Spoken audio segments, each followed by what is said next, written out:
Sturgeon was the first democratic leader that I know of to have declared a climate emergency. That's why the Act that was passed this week in the Scottish Parliament is again world leading in terms of what it seeks to achieve for the climate. And also, I mean, it's probably not fair in a yes event to go on about SNP policy, but if you look at, for example, the establishment of the National Investment Bank, specifically designed, including for other reasons, to allow sustainable development to help the renewables industry. We do remarkable things. I'm just surprised, and somebody else was saying this to me in the break, how much we're down on ourselves as a country. We don't recognise the things that we've actually done, but in terms of renewables, in terms of the climate change legislation that we led in 2008, it was world leading. I think you're right if you're suggesting that we've got to pick up the pace on that because of the way things are happening. I agree that. And it is perhaps true to say Scotland doesn't have to be a world leader in everything, but the biggest effect we can have is by taking a leadership role. We account for a tiny proportion of the number of emissions in the world, but if we take a leadership role by being really strong, then we can achieve that. I'm not in the government, but I'm not going to shrink from defending what I think has been the most progressive government, certainly in the UK, perhaps even in Europe, in terms of the environment, although some of the Scandinavian countries have gone further in some respects. So, but then again, that's really for the SNP, and it's not really so much a thing for the Yes movement more widely, I would suggest.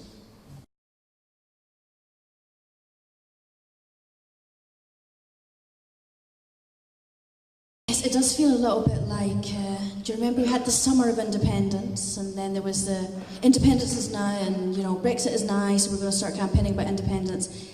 It does feel a little bit like I've heard the SNP declare independence campaigning starts today quite a lot of times, and seen not that large amount of campaigning on the streets on independence solely.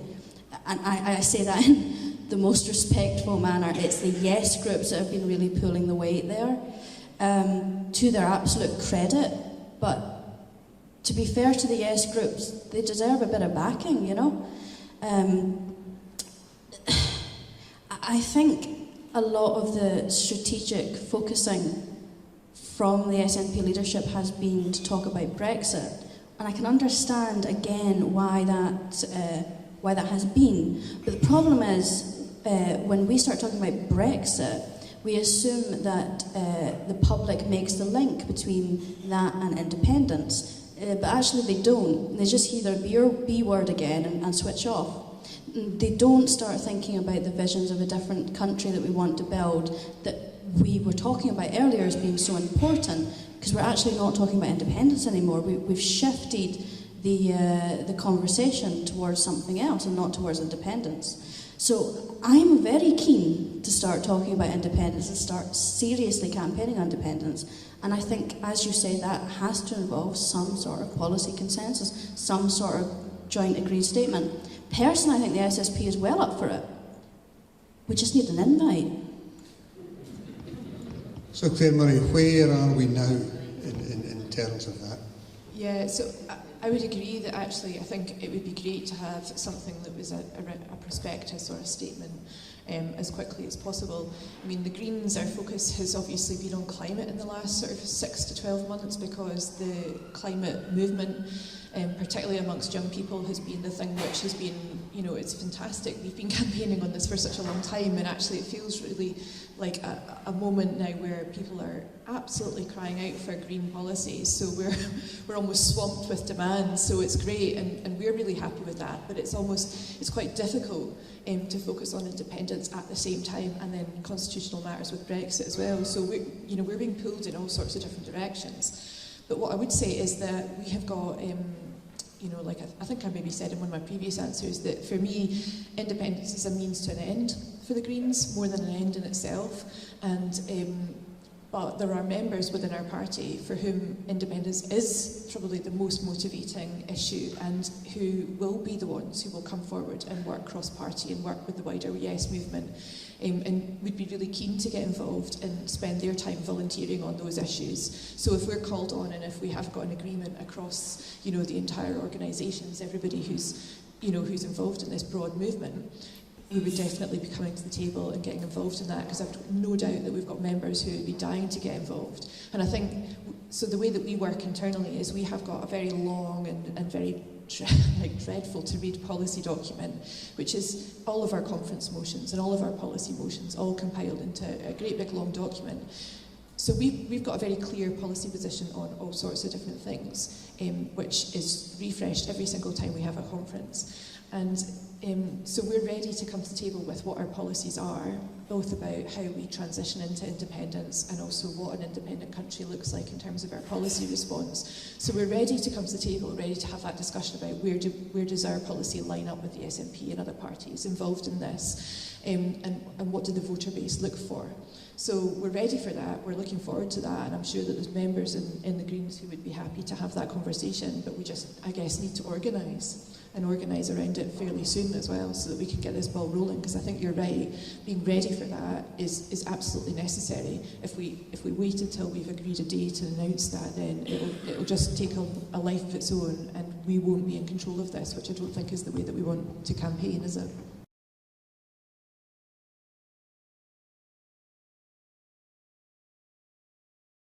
So I suppose, how do we take the fight back and stop getting ourselves involved in other people's questions? I'll come back to that in a second, but the question that was asked a minute ago raised a few things. First of all, it's not up to the SNP to invite anybody to get campaigning for independence. People can do that. If you believe in it, you can campaign. You don't need a starting gun fired by the SNP. People can do that.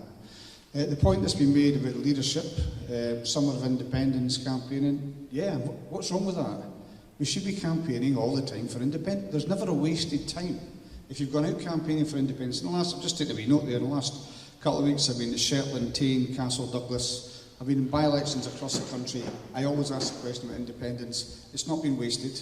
It all helps to add to the cause. So, and there's a couple of people in the SNP, not yourself, Ian, but there's a couple of people in the SNP. One, an MP, said, I'm not going to start campaigning until the referendum's called. I mean, I've been campaigning for independence now for 35 years. Why would you stop and start? You've got to campaign. So, and it's not down to the SNP. This is the point I'm trying to make. The SNP is going to be criticised if it starts calling the shots. And now it's being criticised if it's not calling the shots. To get to the point that was made, which it was a really important point about a policy thing, what I'll say is, here and now, I am the person to contact if there's to be a policy discussion between the different parties. If the other party representatives here want to, because I wouldn't know, it may be Ross Greer, it may be Colin, I don't know. If they want to get in touch with me, then I will have that conversation now. I'm happy to have any further suggestions from people. The point the gentleman made there, I don't know if you've read the Boyd book. Boyd? So the right-wingers, Trump and Dominic Cummings, apparently their Bible is this book about an American fighter pilot called Boyd. Studied the art of war, and all the great war strategists right through history. And they have a very different way of going about things, and you can see the rationale for what Dominic Cummings and Boris Johnson are doing if you read this book. If you want to get it, I would say just read the last third. The first 2/3 are just repetitive. But it's all based on a thing called an OODA loop. Anyway, I'll tell you that. But they know what they're doing, and they have a strategy for doing it. I understand that point. Understanding what their strategy is quite important as well. And essentially it comes down to, instead of getting, which was a received American military wisdom, 2 massive armies, you get a bigger army, you've got better equipment, you'll win after a while. You'll lose more, you won't lose as many casualties and you'll win. Well, that's not sustainable, so they've got different ways now. And Iraq was the first example of that. So I think you're right to say that strategy is really important, as are tactics. But we're not yet at the stage of fighting a referendum. And this, you point to a crucial problem.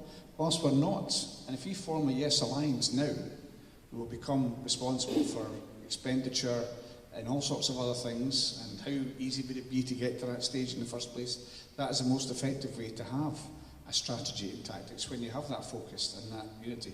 We don't have it just now. The SNP is going to have to do what the SNP is going to have to do, and it will have its strategy and tactics.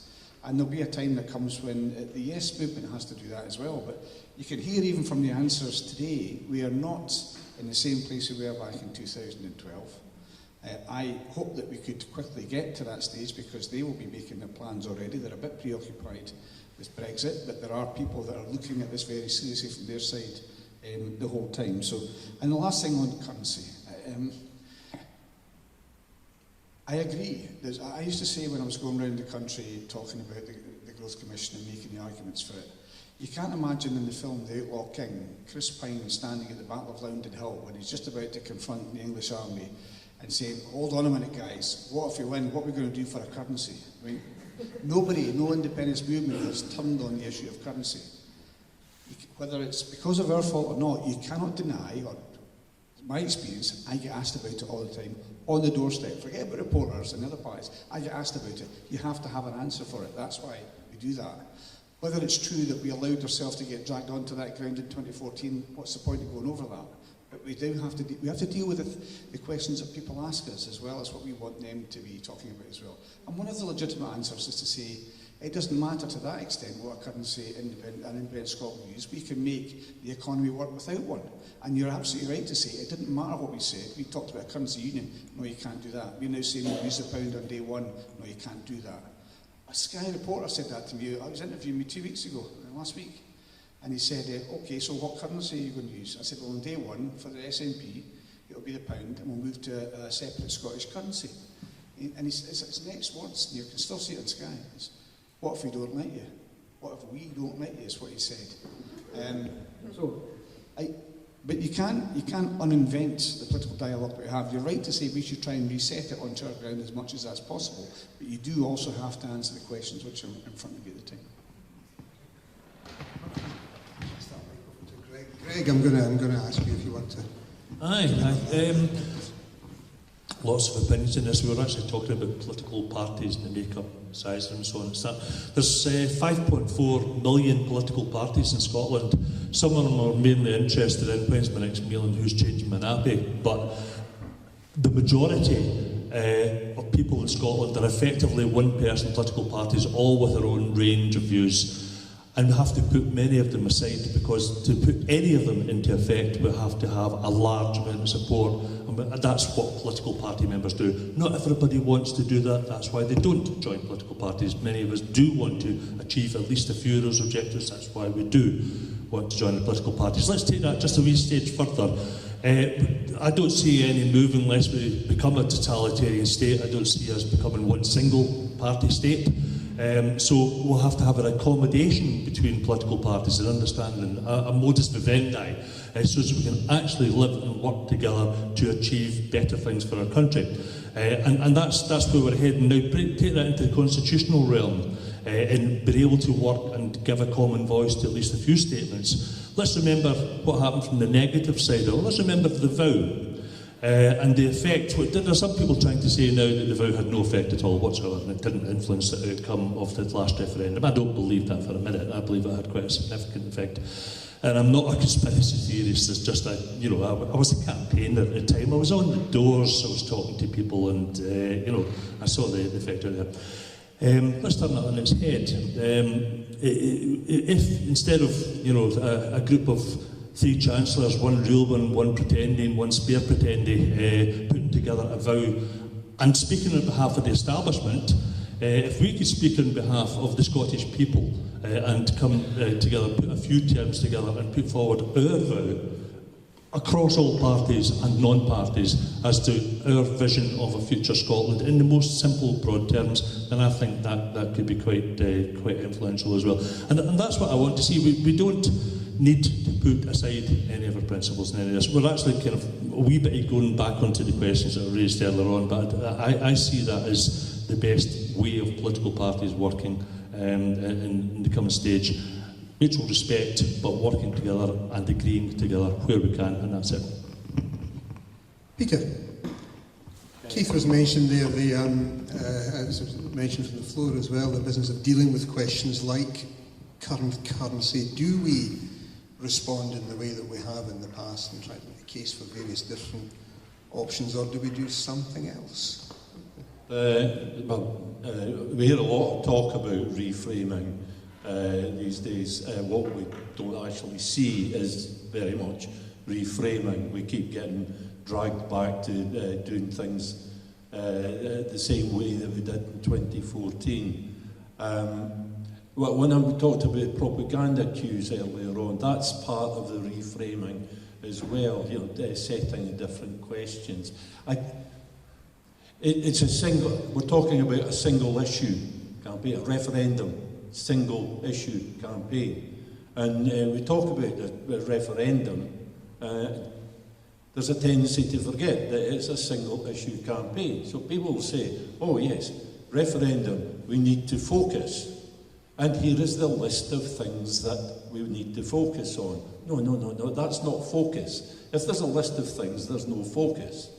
It needs to be focused. It's a single issue campaign.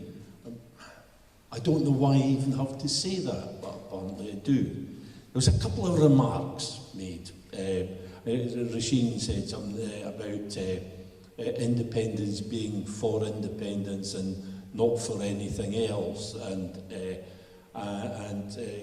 was something about independence being an end in itself, and both these notions being rejected. Well, the first of them, obviously, you can't reject. I mean, it's just daft to say that independence is for independence and it's not for anything else. But independence can be for independence and be for lots of other things as well.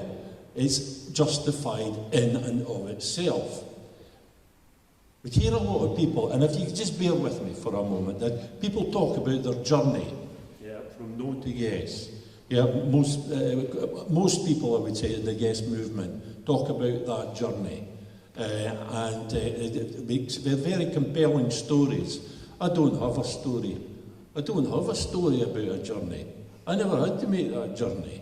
I was born supporting yes. I was born supporting independence.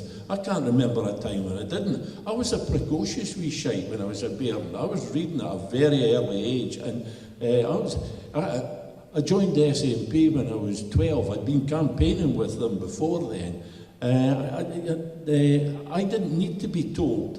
I didn't need to be told. And it wasn't anything to do with, because we weren't talking about climate change and all these things in those days. It was just about independence. And you know why I knew that independence was right?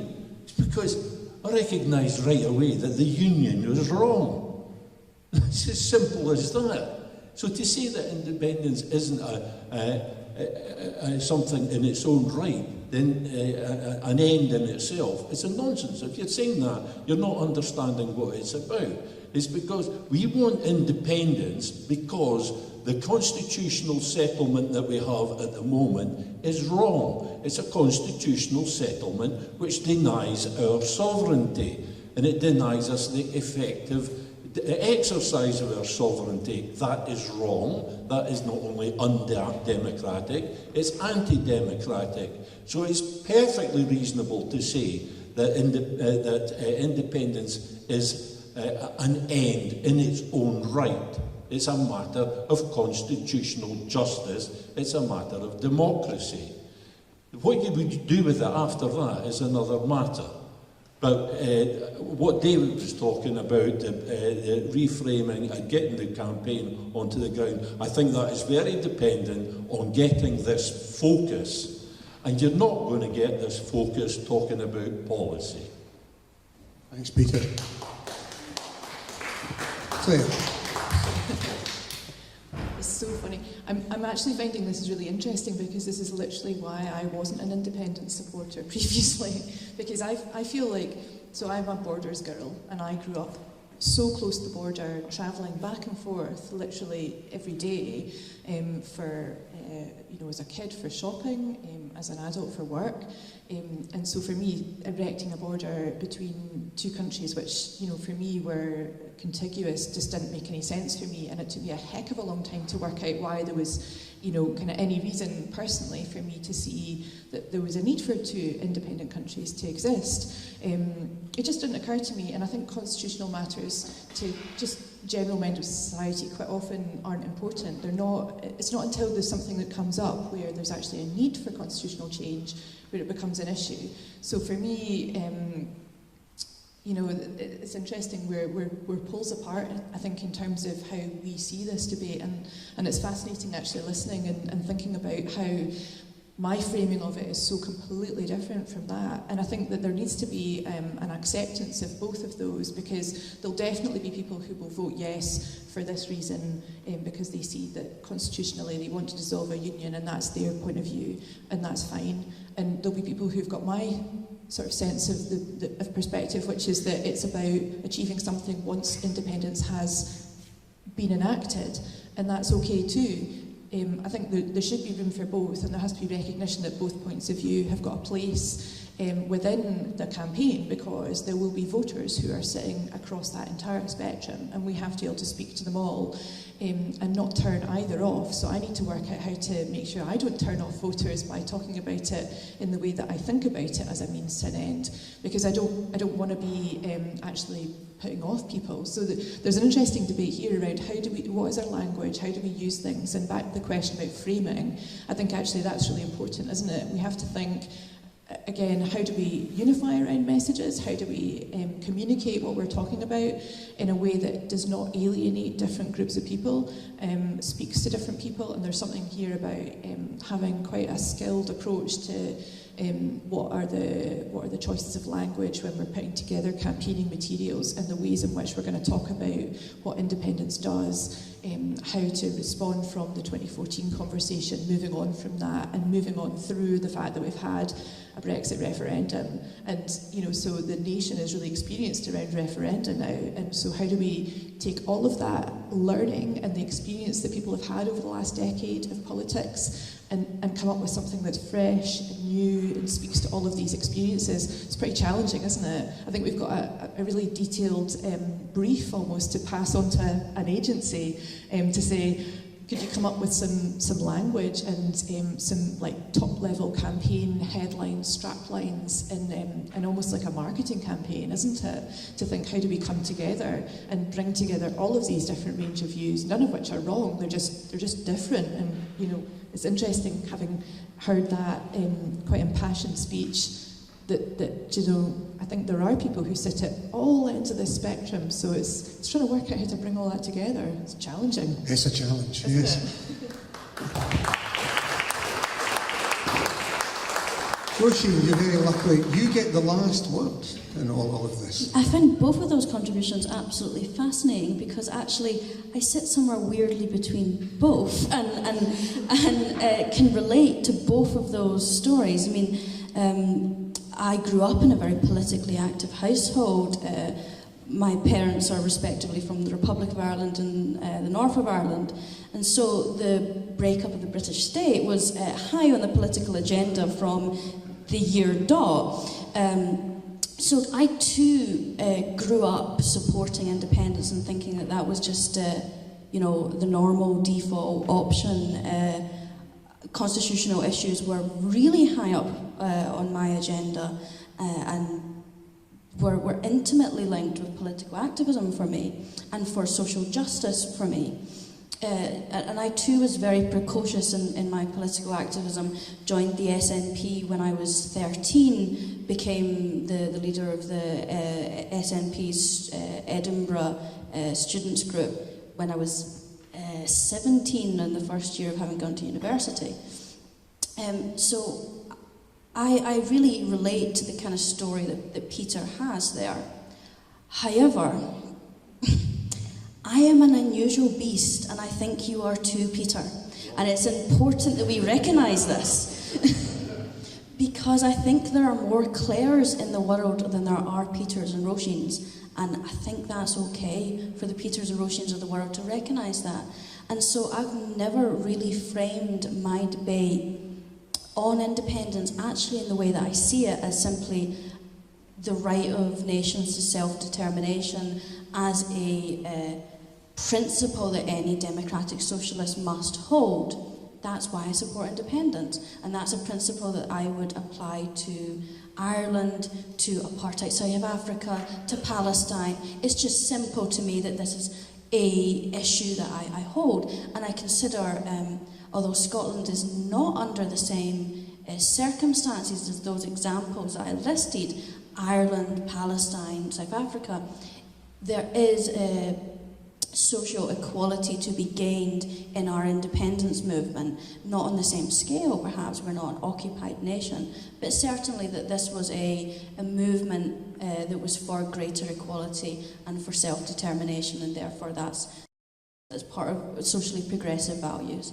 So I naturally supported independence, and probably always would be the kind of person that voted yes, even if I didn't think it was going to be great, or even if I didn't really like the yes campaign that had been before, because I just, in principle, supported it. But we're really rare. You know, there's always been about a 30% core vote in Scotland that just supports that because of the logical argument that independence is for independence. That's an okay argument. But I think we've made it and won it for those that already support it. And we need to make the arguments that are going to convince people like Claire, that are going to move people from no to yes. Because we don't need people that have been yes since the year dot voting yes, because we know they're in the bag anyway. I thank our panel once again, Keith Brown, Roisin McLaren, Claire Murray, seeing the brains start running out of steam now, Peter Bell and Greg McCara. Thank them all very much, please.